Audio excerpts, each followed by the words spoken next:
Okay, this video will be for Pythagorean Theorem number 2. I put the word of the week at the top, so that's where you can put the word of the week. You'll notice that the front page is all about Pythagorean Theorem involving right triangles. And on the back page, it's all review. So students were struggling with checking work on the solving algebra quiz. So I put some more problems involving that, as well as an example on how you can check your work. Just basically substituting x equals 5, plug it in. Anytime you see x, plug in 5, and then simplify and see if it works or not. And then for the Pythagorean Theorem quiz, part 2 will involve number sense. Practice these problems without a calculator. So you see problems like this. This is the number one mistake students make on lots of assignments. Okay, we'll get started. Use the pictures below to write definitions for each vocabulary word. Notice how the leg is labeled on this side and this side, and then the hypotenuse is labeled here. For the second right triangle, notice that the legs are labeled here and the hypotenuse is labeled here. When you look at these two right triangles, what do you notice about where the legs are labeled? What do you notice about where the hypotenuse is labeled? For the Pythagorean Theorem vocabulary, you might recognize that the hypotenuse can be seen as the longest side of a right triangle. So the hypotenuse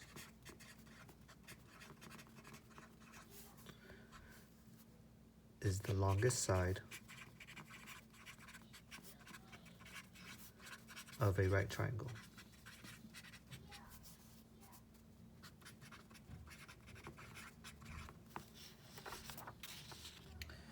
You also notice that the hypotenuse is always opposite of the right angle. So across from the right angle and across from the right angle, or opposite the right angle, you're going to see where the hypotenuse is located. And a right angle is a 90-degree angle. So the hypotenuse is also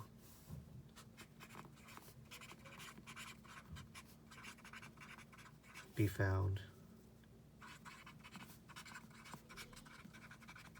across or opposite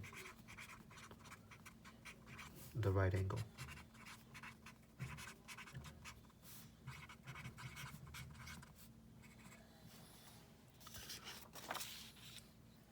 So we have our hypotenuse here and our hypotenuse here.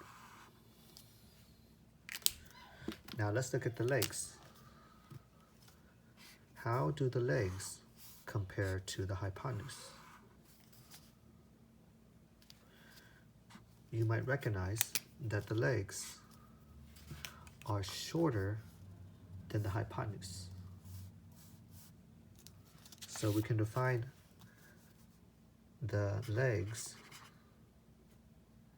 as the two shortest sides of a right triangle.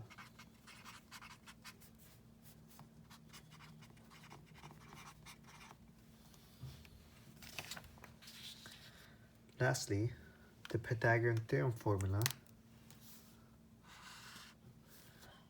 is known as the following.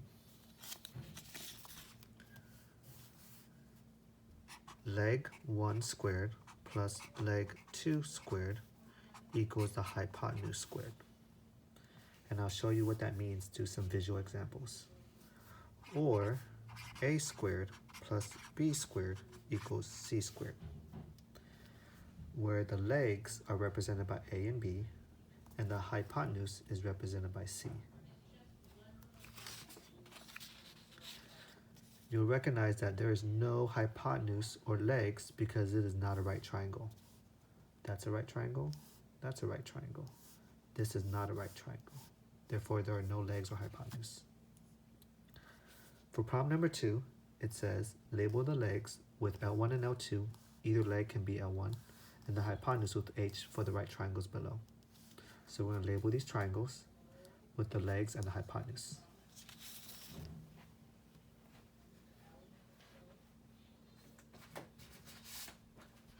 So let's take a look at an example. Let's say I have 3 triangles. I'm going to draw them out. And they need to be right triangles for it to have hypotenuse and legs.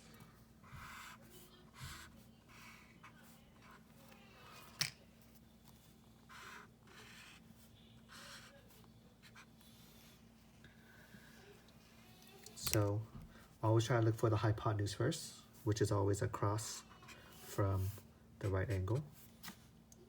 The hypotenuse is also the longest side of a right triangle.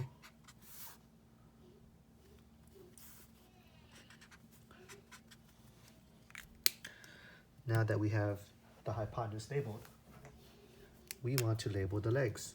So the legs are always the 2 shortest sides of the right triangle. We call this leg 1, and we call this leg 2. Or you can think of the legs as right next to the right angle. Call this leg 1, leg 2. And as a reminder, it doesn't matter whether you label it leg 2 or leg 1, because they're both the same thing, they're both legs.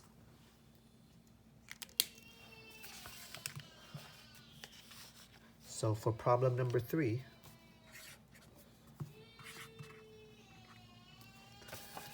it says, draw the squares for each leg and hypotenuse to figure out the missing side length. Show your work. So you'll see that 2 of the sides are given and 1 of the sides are unknown for each of these problems. 2 sides are given, 1 unknown, 2 sides are given, 1 unknown. So we'll need to draw squares for each of the legs and the hypotenuse to figure out the missing side length. Make sure you show your work. We're going to show our work by applying both formulas. One being leg 1 squared plus leg 2 squared equals hypotenuse squared, and the other being a squared plus b squared equals c squared.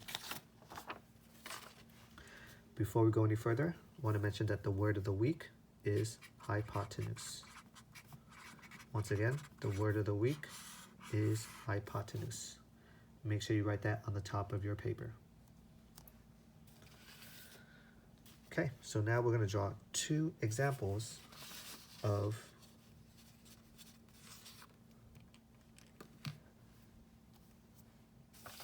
right triangles and try to solve for them. So here's the first one. This has a length of 12, this has a length of 9, and this we don't know the length. And then here's another example. A length of 5, a length of 2, and a length of unknown. So first off, why don't we label the legs and the hypotenuse? So the hypotenuse is going to be right here, because it's opposite the right angle. And the legs are going to be right next to the right angle. So we'll call that leg 1 and leg 2. So using the formula, leg 1 squared plus leg 2 squared, it must equal to the hypotenuse squared.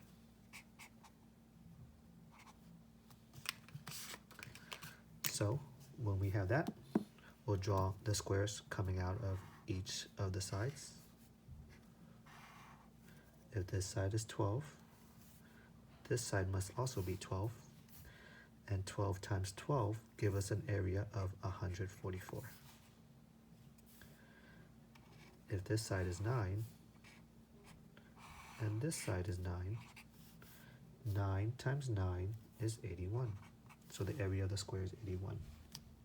And over here, we don't know this side length, so when you multiply with that side length, you'll get the area of the hypotenuse. So 12 times 12 is 12 squared, plus 9 times 9 is 9 squared, and it must equal to the hypotenuse squared. So 12 times 12 is 144, and 9 times 9 is 81, which equals the hypotenuse squared. And 144 plus 81 is 225, and that equals hypotenuse squared. So we know the area of this square is 225, and something times something is equal to 225.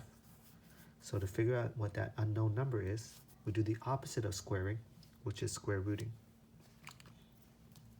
So we take the square root of h squared, and we take the square root of 225. The square root of 225 is 15. 15 times 15 is 225. So h squared in this case, h in this case is equal to 15. Because 15 times 15 equals 225. So the side length that we don't know ends up being 15. 9, 12, 15. Let's try the second problem. Instead of using leg 1 squared plus leg 2 squared equals hypotenuse squared, we're going to use the formula a squared plus b squared is equal to c squared. So we want to identify where our legs are, and they are the two shorter sides. So that's a leg, 5, and 2 is a leg. So they'll be called A and B. And our hypotenuse is going to be called C. So we'll draw our squares. 5 times 5 equals 25 as the area of this side length. And 2 times 2 is going to give us an area of 4 for the side length of 2. And c times c will equal something. So 5 times 5 is 5 squared, and 2 times 2 equals 2 squared.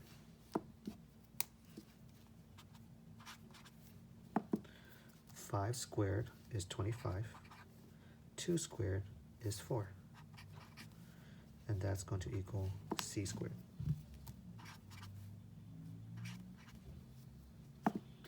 So 25 plus 4 is 29 equals c squared. So something times something must equal to 29. There's no perfect number that works there, because we know 5 times 5 is 25, which is not equal to 29. And 6 times 6 equals 36, which still doesn't equal 29. So the answer has to be somewhere between 5 and 6, but we don't know exactly where. So if we want to undo the square, just like we undo addition with subtraction, multiplication with division, to undo a square, you take the square root on both sides. And now we have c is equal to the square root of 29 as our final answer. So the square root of 29 times the square root of 29 is going to give us 29.